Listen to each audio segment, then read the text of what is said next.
네, 이것이 정치다. 네, 오늘은 이내영 고려대 교수, 김태일 영남대 교수 이렇게 두 분과 함께하겠습니다. 어서 오십시오. 네, 안녕하세요. 안녕하세요. 이제 선거를 앞두고 있어서인지 이 주말과 월요일 주요 뉴스들이 아주 쏟아져 나오고 있습니다. 네, 오늘 차근차근 한번 짚어보겠습니다. 우선 그 국회 상황인데요. 정의장과 여야 대표 원내대표 회동 그리고 당정청 회동 이게 다 취소됐습니다. 내일로 예정돼 있었는데 정의장은 오늘도 여야 합의를 강조했습니다. 여야 합의를 강조했습니다. 지금 상황을 두 분은 어떻게 보고 계신지요? 이내영 교수 어떻게 보고 계십니까? 그 모처럼 여야가 합의해서 통과시키기로 한 두 개 법안을 야당의 지도부가 취소한 그 결정은 대단히 유감스럽습니다. 특히 그 과정이 문제가 있는데요. 상임위에서 물론 개별 의원들이 두 법안에 대한 의견이 다를 수 있지만 합의한 그 법안을 원내 지도부가 취소를 해서 그 원내대표가 굉장히 난처한 상황이 됐고요. 이게 지금 그러지 않아도 국민들이 보기에는 양당이 한 번도 합의를 못하는 상황에서 반가운 일이었는데 이게 다시 무산된 건 대단히 유감스럽다. 김태일 교수는 어떻게 보고 계십니까? 저도 굉장히 안타까운 일이라고 생각을 합니다. 원시합법도 사실은 오랜 대치 중에 뭔가 합의점을 찾았습니다. 그러니까 재벌의 경제적 집중이라든지 이런 부분을 방지할 수 있는 장치를 마련하고 여야가 합의를 했고요. 그다음에 남북 북한 인권법의 경우는 거의 10년 가까이 걸쳐져 있는 그 사안을 인권 문제와 평화라는 두 가지 가치를 함께 실현할 수 있는 어떤 합의점을 만들었는데 여야가 합의했으면 처리했으면 간단한데. 근데 이제 이종걸 대표 얘기는 좀 다른 점은 있어요. 뭔가 그 서면 합의 이외에 이제 비서면 합의 사항이 있었다는 것이고 그런 것들을 함께 좀 논의해 나가는 과정이었다는 점에서 본인이 좀 당황스럽다 이렇게 얘기를 하고 있어서 여야의 지금 설명이 좀 다르긴 합니다만 어쨌든 안타까운 노릇이고요. 이제 정의화 의장이 어떻게 할 것인지가 이제 주목되는 대목인데 그렇다고 저는 직권상정하리라고는 보지 않습니다. 왜냐하면 직권상정은 전시사변에 준하는 비상사태라든지 또 여야 간 합의가 있어야 되는데 이 사안은 여야가 직권상정하기로 합의한 것은 아니니까요. 직권상정을 국회의장이 결행하기에는 좀 부담스러운 상황이 아닌가 이렇게 전망합니다. 그래요. 이 새누리당, 이 집권당에서는 계속해서 정의화 의장을 좀 압박하고 있는 상황이거든요. 근데 오늘도 정의화 의장이 어쨌든 여야 합의를 강조했습니다. 지금 김태일 교수는 정의화 의장이 직권상정은 하지 않을 것이다 이렇게 전망하는데 그렇다고 해서 19대 국회 끝날 때까지 이 상황 여야가 합의하지 않으면 의장이 직권상정도 안 하고 그래서 모든 법이 다 이제 전부 무효가 되는 거 아닙니까? 그리고 20대부터 다시 시작해야 되는데 이렇게까지 상황을 방치해도 맞는 것인지 그 점은 어떻게 보십니까? 그러니까 그동안 정의화 의장이 새누리당의 압박에도 불구하고 원칙을 강조하고 합의를 통한 그 통과를 강조했는데 이제 이 야당이 이걸 이제 파기를 하면서 정의화 의장이 할 수 있는 게 굉장히 좀 어려워진 상황입니다. 그리고 국민들의 인내심도 이제 바닥이 나서 어떻게든 마지막 노력은 해야 되겠지만 만약 그것도 야당이 이제 거부를 할 경우에 아마 다수 국민들이 직권상정을 해서라도 합의한 거를 하자 이런 여론이 생기지 않을까. 정의화 의장의 선택이 주목된다고 두 분이 다 말씀하셨고 정의화 의장도 이 국민의 여론이 어떻게 가는지 보면서 여러 가지 좀 결단을 하지 않을까 이렇게 생각합니다. 자, 이 정치권 구체적으로 좀 각 당 상황을 짚어보겠습니다. 먼저 국민의당인데요. 내일 예정대로 창당을 하는 거죠? 네. 오늘 보니까 안철수, 천정배 두 공동대표, 그중에 안철수 의원이 상임 공동대표를 맡기로 하고 김한길 의원이 선대위원장을 맡아서 이 3명의 선대위를 구성하는 걸로 그렇게 대충 합의가 된 것 같아요. 어떻게 평가하십니까? 저는 아주 환상적인 콜라보레이션이라고 생각합니다. 환상적인 조합이다. 안철수 의원은 뭐 아시다시피 중도 이미지와 또 폭넓은 어떤 대중적 지지 기반을 가지고 있고요. 네. 그다음에 천정배 의원은 지역적 기반과 함께 또 개혁적 이미지를 가지고 있지 않습니까? 서로 갖지 못한 부분들을 이렇게 보완해주는 그런 보완제의 성격을 가지고 있고요. 네. 그다음에 김한길 선대위원장은 뭐라 해도 어쨌든 그 조정자로서 역할이 아주 돋보이는 분이니까 네. 그 두 분 사이에 생겨날 수 있는 여러 가지 문제들을 잘 조정해 나갈 수 있는 뭐 그런 어떤 조합이 현재 안철수, 천정배, 김한길 사이에 만들어지고 있는 것이 아니냐 그렇게 봅니다. 그 뭐 조합이 아무리 환상적이라도 지지율 반등시키지 않으면 아무짝에도 소용없는 거 아닌가요? 어떻게 그렇습니다. 보십니까? 그거? 전망을 하신다면? 초기에 뭐 이른바 파죽지세처럼 안철수 의원의 지지도가 높았습니다만은 네. 상당히 정책이 또 하락기에 접어들었습니다.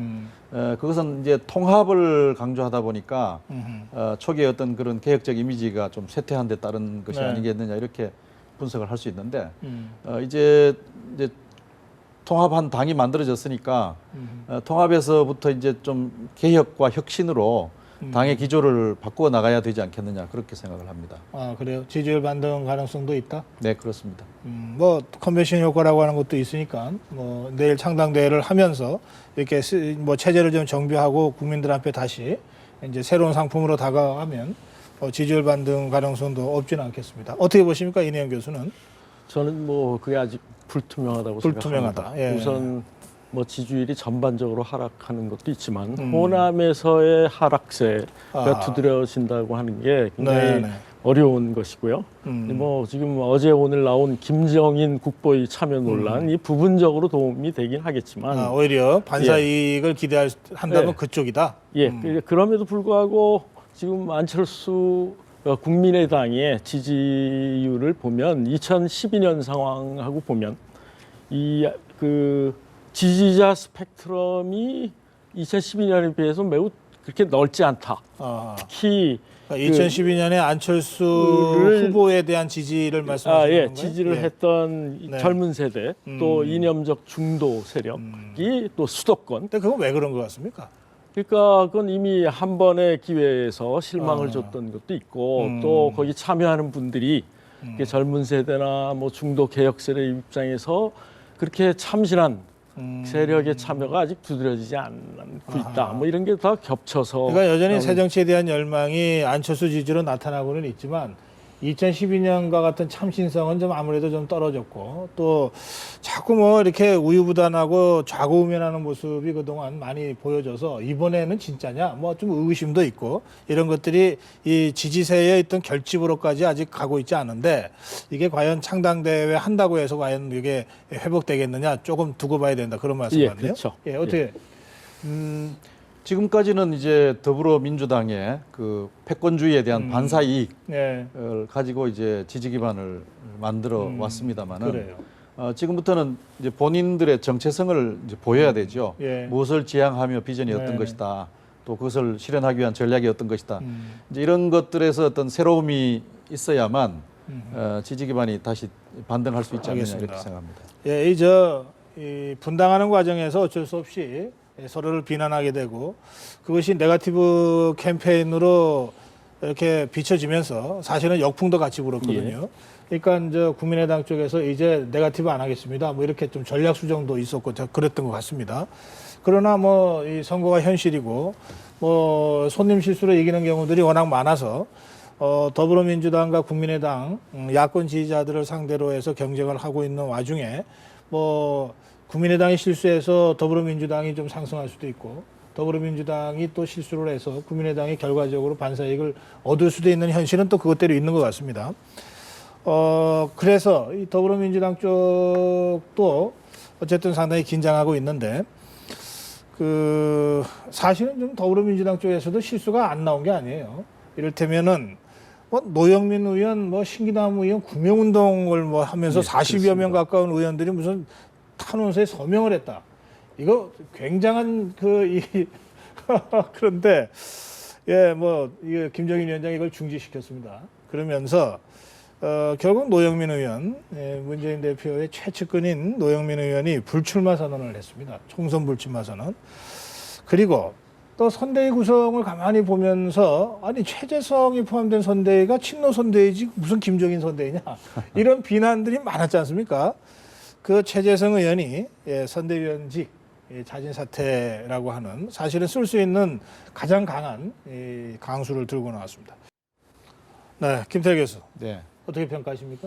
노영민 의원은 뭐 문재인 대표의 가장 오래된 측근이고요. 네. 그다음에 최재성 전 의원은 문재인 대표의 가장 강경한 그런 또 측근이라고 평가할 수가 있지 않습니까? 네. 근데 이 두 분이 이제 자리에서 물러난 것은 결국은 뭐 당을 지키기 위한 어떤 읍참마속의 결과다 이렇게 평가를 할 수가 있겠습니다. 그렇게 본다면 이제 앞으로 더불어민주당이 혁신을 해 나가는데 네. 대단히 중요한 이제 기초 작업이 만들어졌다 이렇게 평가할 수가 있죠. 지금 더불어민주당이 해나가는 혁신이라고 그러셨는데 사실은 다음 수순이 그 컷오프 아닙니까? 현역 의원 컷오프. 지금 이거 뭐 심사는 다 끝났고 지금 개봉만 안 돼 있는 상태인데 이 안에 뭐가 들었을지 아무도 모릅니다. 뭐 아는 사람 몇 명 있겠죠. 그런데 지금 이 두 사람의 불출마 선언이 이 컷오프를 통해서 현역 의원 20%를 교체하겠다고 하는 것을 위한 이 발판을 까는 거다 이런 성격도 있다. 아까 우리 기자 리포트는 그런 얘기였는데 동의하시는 것 같습니다. 네, 그렇습니다. 왜냐하면 지금 20% 컷오프를 네. 원래 탈당파들이 탈당하기 전을 모수로 해서 네. 20%를 자를 것이냐 아니면 탈당파들이 나간 다음에 남아있는 네. 집단에 또 20%를 할 것이냐 하는 것이 중요한 쟁점이었는데요. 아, 그래요? 지금 김종인 위원장은 나가고 난 남은 사람들의 20%를 다시 또 컷오프하겠다. 나간 사람은 더불어민주당이 아니잖아요. 그러니까요. 근데 이제 어떤 분들은 그 나간 분들까지를 모수로 해서 거기서 20%를 계산하자. 예, 그러면 예. 사실 잘라낼 사람이 별로 없단 말이에요. 근데 이제 김종인 위원장은 좀 더 분명한 혁신 자세를 보이자 해서 남아 있는 분들이 20%를 다시 자르겠다 이렇게 했습니다. 그러면 그러면 점이 의원들로 봐서는 뭐 굉장히 긴장할 수밖에 없고요. 예. 그 중에서는 또 저항할 수 있는 뭐 이런 여지도 있지만 적어도 문재인 대표의 측근을 저렇게 두 사람 네. 퇴진시킴으로써 나머지 의원들에 대한 아주 과감한 어떤 혁신 작업을 신호탄이 할 될 수 수 있을 있다. 것이다 예. 이렇게 생각합니다. 예, 저도 뭐 지금 노영민 의원하고 최재성 의원이 사퇴하고 불출마 선언한 거는 뭐 하여간 친노 패권주의를 가시적으로 포기하겠다는 네. 의사로 받아들이는데 이제 관건은 구체적인 이제 공천 과정에서 지금 예. 20% 컷오프를 포함해서 정말로 정말로 친노 기득권을 포기할 수 있는 의사가 있는 거냐, 또 네. 그런 리더십을 김종인 위원장이 정말로 발휘할 수 있느냐가 국민들이 지켜보고 있고 그 결과에 따라서 평가가 이제 달라지지 않을까. 뭐 저는 그래서 지켜볼 일이다 이렇게 생각합니다. 네. 참그 최재성 총무본부장의 얘기 티끌만큼이라도 김종인 위원장한테 부담이 돼서는 안 되겠다는 심정으로 불출마를 선언한다. 또 선대위원직을 자진 사퇴한다. 그만큼 절박함이 읽혀집니다. 지금 더불어민주당. 그리고 김태일 교수도 읍참마속이라는 표현을 쓰셨어요. 근데 사실 그런 관점에서 보면 김종인 위원장부터 스스로 읍참마속해야 되는 거 아니냐 이런 주장 나올 법하지 않습니까? 그 점은 어떻게 보십니까? 그게 더불어민주당 지도부가 안고 있는 딜레마죠. 그러니까 뭐 다 아시는 바입니다만은 김종인 위원장의 정치적 행보라고 하는 것은 네. 사실 설명하기 어려운 복잡성을 가지고 있는 게 사실이지 않습니까? 그런데 문제는 이제 그러한 여러 가지 핸디캡을 상쇄하고도 남을 만한 예. 뭐 부가가치를 이제 김종인 위원장이 가지고 있다는 얘기인데 그것이 이제 뭐 경제민주화의 표상으로서 김종인 위원장이 가지는 그 위치라든지 뭐 이런 것일 텐데요. 교수님, 그 부가가치가 있으면 웬만한 흠은 넘어갈 수 있다 이런 뜻입니까? 아마 더불어민주당이 김종인 위원장을 이렇게 초빙할 때는 예. 뭐 그런 계산을 하지 않았겠습니까? 글쎄요, 그 초빙할 당시에 과연 그 흠결이 이 정도로 커질지 잘 모르고 그랬던 거 아닐까요? 물론 그랬을 수도 있고요. 예. 그다음에 이제 김종인 위원장이 과연 거기에 잘 대처했느냐라고 하는 것도 우리가 또 짚어볼 대목이라고 생각합니다. 그러나 어쨌든 지금 문제되고 있는 뭐 국보의 참여 이력이라든지 이런 거보다는 김종인 효과가 더 크니 당분간은 김종인 체제로 갈 수밖에 없다 이렇게 말씀하시는 거죠? 네, 그렇습니다. 네, 이대영 교수는 어떻게 평가하십니까? 우선 저는 기본적으로 제1야당이 그 그 새누리당의 박근혜 대통령을 만든 그 1등 공신을 중요한 사람. 네, 비대위원장으로 영입을 해서 당의 혁신을 하고 공천 작업을 할 수밖에 없는 이 상황이 우선 납득하기가 좀 어렵고요. 네. 또 더군다나 지금 이제 국보위 참여 논란에 온갖 말바꾸기와 뭐 변명을 하는데 호남 민심의 입장에서 보면 어떻게 변명을 하더라도 이게 상당히 그 호남 민심을 설득하기는 쉽지 않을 것이다. 그래서 한편으로 보면 김종인 위원장의 영입이 그 더불어민주당의 네. 어떤 그 난국을 타파하기 위한 신의 한 수로 볼 수 있지만 앞으로 상당한 정치적 부담이 예. 될 가능성도 있다. 저는 알겠습니다. 그렇게 평가합니다. 지금 국보의 참여와 관련해서 뭐 김정인 위원장은 차출되다시피 들어갔다. 그리고 나라를 위해서 일을 했다. 뭐 이런 얘기입니다.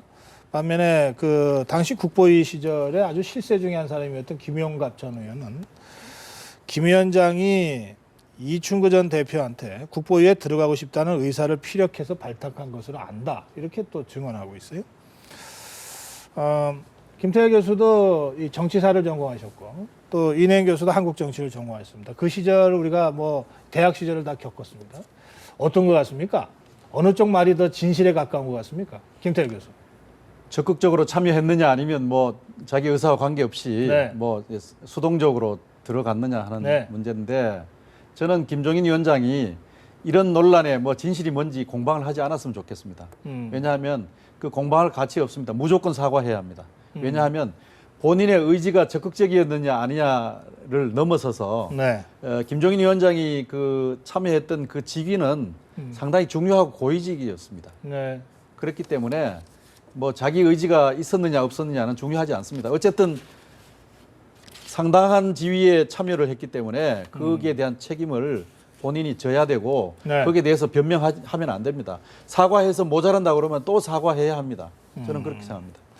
그 천수장이라는 훈장을 받았습니다. 80년 10월이었습니다.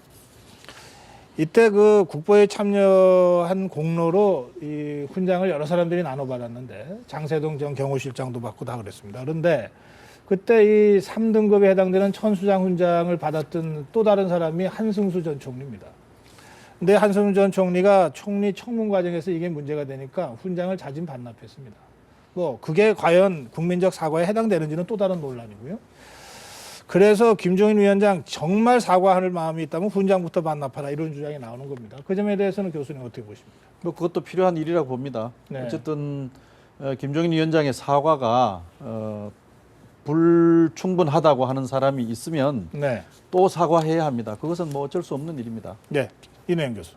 저는 그 더불어민주당의 소위 그 수많은 운동권 출신 의원들이 네. 뭐 한승주 그 총리 청문회에서도 국보에 예. 참여를 가지고 한승수 총리. 한승수 총리 문제를 일으켰는데 이번에는 한 마디도 지금 그 문제를 얘기하지 않는 거가 좀 심기합니다. 그러니까 정치적으로 지금 뭐 비대위원장 모신 분을 친노가 공격하는 건 쉽지 않겠지만 그럼에도 불구하고 어떻게 보면 이중잣대가 나타나는 것 같아서 그러니까 그 말을 바꾸고 뭐 변명하지 말고 깨끗하게 그 부분에 대한 사과를 하고 네. 그렇게 넘어가는 게 앞으로 좀 그 행보도 떳떳하고 그 혁신을 통해서 과거의 잘못을 보여주고 뭐 이게 올바른 행보가 아닌가 이렇게 생각합니다. 알겠습니다. 자, 이 새누리당 상황도 좀 짚어보겠습니다. 어제 김무성 대표가 이른바 비박계 의원들하고 회동을 했다는데 만찬 회동을 했는데 한 50여 명이 모였답니다. 생각보다 많이 모인 모양이죠. 이 자리에서 김무성 대표는 20대 국회에 살아 돌아오라 이랬답니다. 이제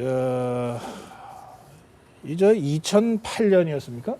예, 18대 총선, 18대 국회 구성할 때 그때 이제 이 박근혜 당시 의원이 학살당한 친박계 정치인들한테 살아 돌아오라 이랬습니다.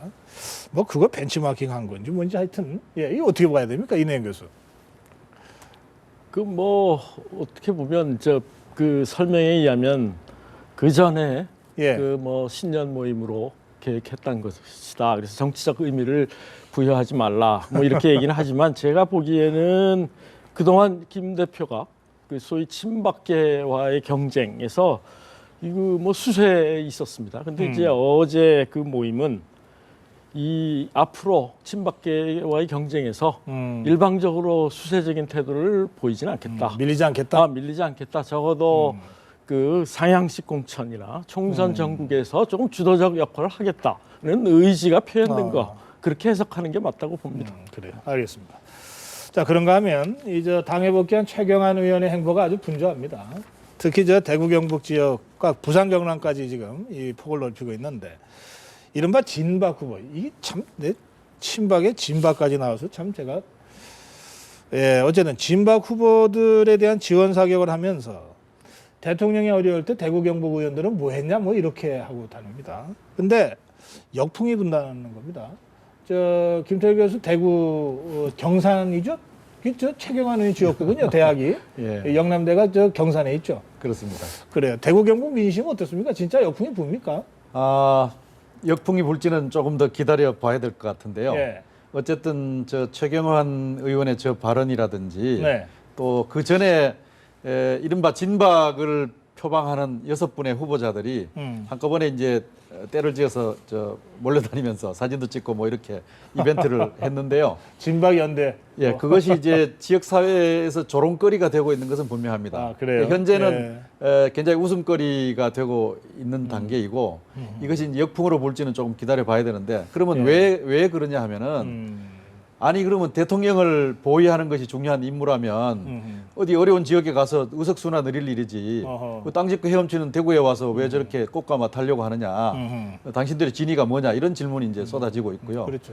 그다음에 이거 나라 걱정하기에는 지금 지역 사정이 너무나 지금 절박하다. 알겠습니다. 이런 이유들 때문에 저 이제 발언이 조금은 이제 우스갯거리가 되고 있는 것이 분명합니다. 이 정치권에서 절대 들으면 안 되는 꼭 피하라고 하는 게 조롱거리 되는 거거든요. 지금 저 김태일 교수가 전하는 대구 민심에 의하면 이 진박 내세웠다가 조롱거리가 되고 있다 그러는데 이건 새누리당이 좀 심각하게 이 상황을 좀 볼 필요가 있겠습니다. 사실이 그렇다면. 자, 마지막 질문입니다. 강용석 변호사가 뭐 저 새누리당 입당하겠다고 큰 소리 쳤는데 서울시당이 만장일치로 불허했습니다. 어떻게 평가하십니까? 뭐 이건 당연한 결정이라고 너무나 당연한 얘기다. 예. 그러니까 뭐 새누리당이 그 이미 출당 결정도 했고요. 그 후에도 뭐 사생활 논란이 있는 분을 다시 그 입당을 해서 얻을 게 그렇게 없을 거라고 생각을 하고 저는 그게 본인이 또 뭐 언지를 받은 것처럼 얘기하고 다니는 것도 좀 이상해 보이고요. 그러니까 그래요. 정치가 희화되는 것 같아서. 알겠습니다. 예. 예. 뭐 너무나 당연한 얘기라서 따로 논평이 필요 없다는데 그래도 굳이 논평하시겠습니까? 저도 마찬가지입니다. 이게 저 사회적 상식과 그 규범에 따라서 당연히 조치를 한 거라고 봅니다. 알겠습니다. 여기서 마무리하죠. 고맙습니다. 예. 예.